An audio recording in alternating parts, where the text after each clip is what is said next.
Shalom saudara yang dikasihi Tuhan, kita berjumpa dan kita siap untuk masuk dalam hadirat Tuhan melalui doa-doa kita dan firman yang indah yang menguatkan kita semua.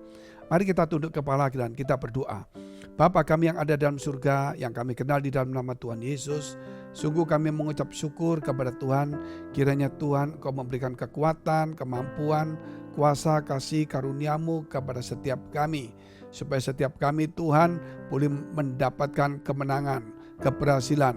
Tuhan bahkan karena kuasa Tuhan, kekuatan Tuhan menyertai kami. Sehingga kami boleh Tuhan dipakai menjadi alat Tuhan. Supaya semakin banyak orang Tuhan diselamatkan. Di dalam nama Tuhan Yesus kami juga berdoa untuk mereka yang punya masalah, persoalan, tantangan, pergumulan, bahkan sakit penyakit, kiranya Kau sembuhkan di dalam nama Tuhan Yesus Kristus. Haleluya. Amin. Bacaan kita hari ini terdapat dalam kitab Mazmur 105 ayat 24. Tuhan membuat umatnya sangat subur dan menjadikannya lebih kuat daripada para lawannya. Sekali lagi, Tuhan membuat umatnya sangat subur dan menjadikannya lebih kuat daripada lawannya.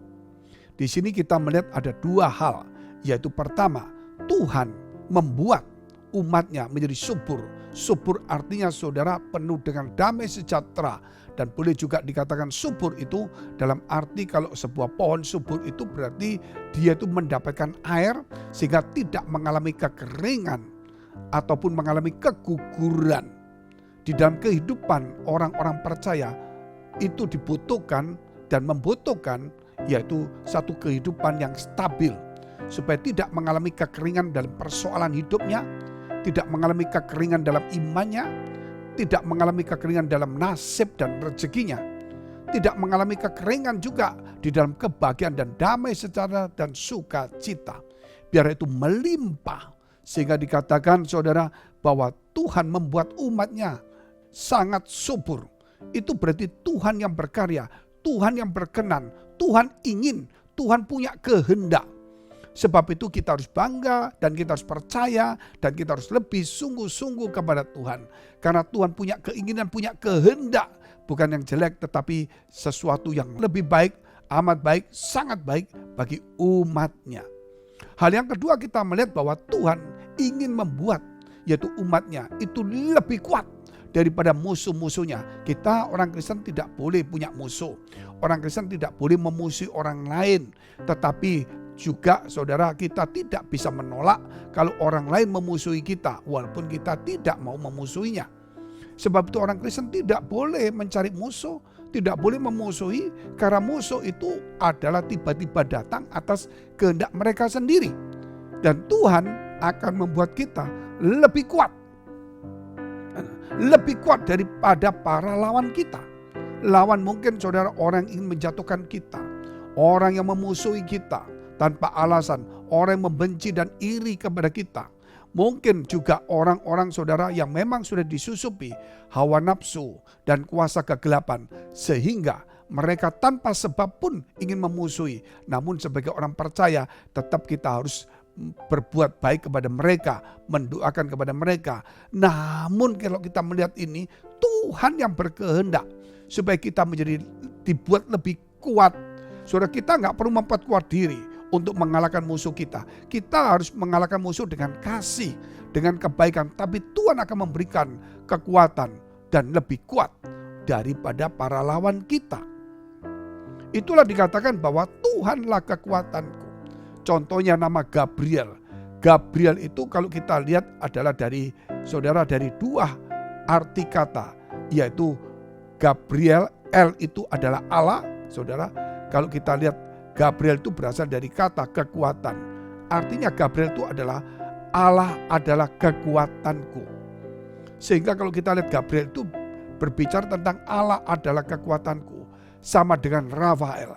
Rafael itu berarti malaikat yang bernama Rafael. Itulah berkata apa? Allah adalah penyembuhku. Dan itulah yang menggoncangkan kolam Bethesda. Kalau Mikael, artinya Mikael, itu siapakah yang seperti El? Ataukah siapakah yang seperti Allah? Tetapi kita melihat bagaimana Gabriel itu keluar masuk, naik turun. Begitu banyak pekerjaannya, mendatangi, memberikan ilham, memberikan rema, memberikan firman-Nya, memberi kekuatan, memberikan begitu banyak hal-hal yang di luar pikiran kita. Namun dia tidak pernah mengeluh. Kenapa? Allah adalah kekuatanku. Nah, hari ini kita juga harus mengatakan bahwa Allah, Tuhan adalah kekuatanku. Saudara yang kasih Tuhan, kita lihat Mazmur 118 ayat 14. Tuhan itu kekuatanku dan mazmurku.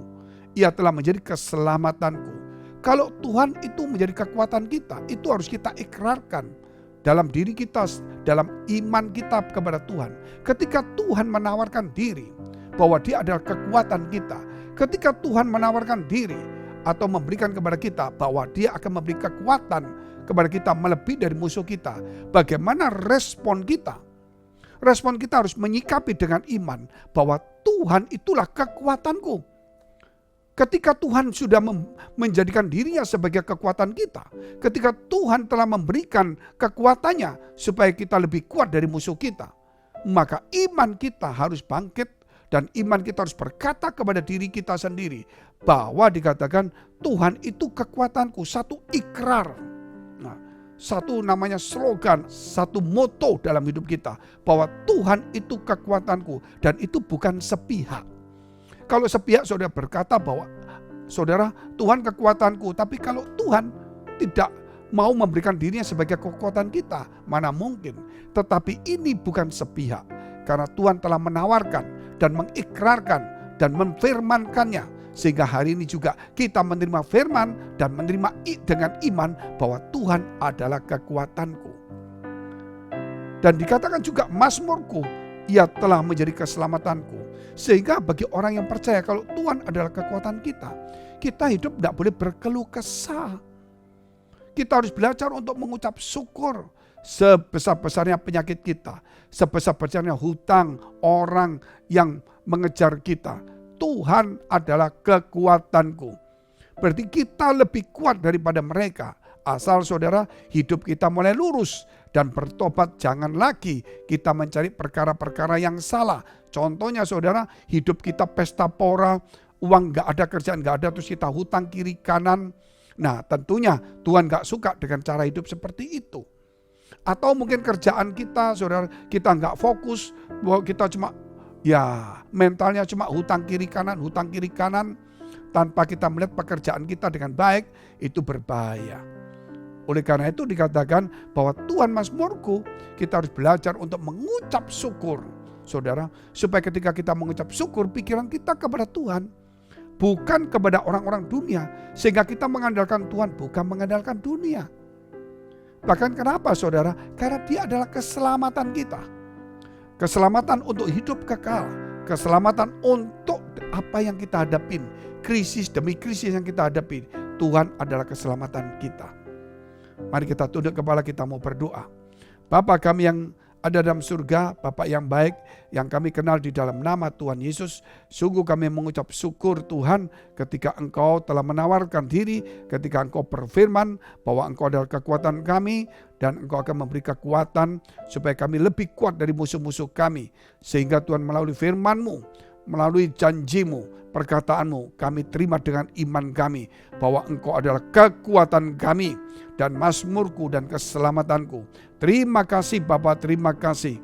Biar hari ini setiap kami yang lemah menjadi kuat di dalam nama Yesus Kristus. Biar Roh Kudus memberi kekuatan, kemampuan, penghiburan kepada setiap kami di dalam nama Yesus Kristus. Jikalau Tuhan ada yang sakit, kiranya ulurkan tangan-Mu, ampuni segala dosa salah mereka. Mari saudara, ketika engkau dalam pergumulan masalah persoalan tantangan, dekapkan kedua tanganmu di dadamu. Jikalau engkau mengalami sakit penyakit, tumpangkan tanganmu di bagian yang sakit. Percayalah dengan imanmu bahwa Tuhan telah mengatakan melalui firman-Nya bahwa Dialah kekuatan kita. Maka kita terima firman dengan iman itu, maka kita berkata, Tuhan kekuatanku, mazmurku, keselamatanku.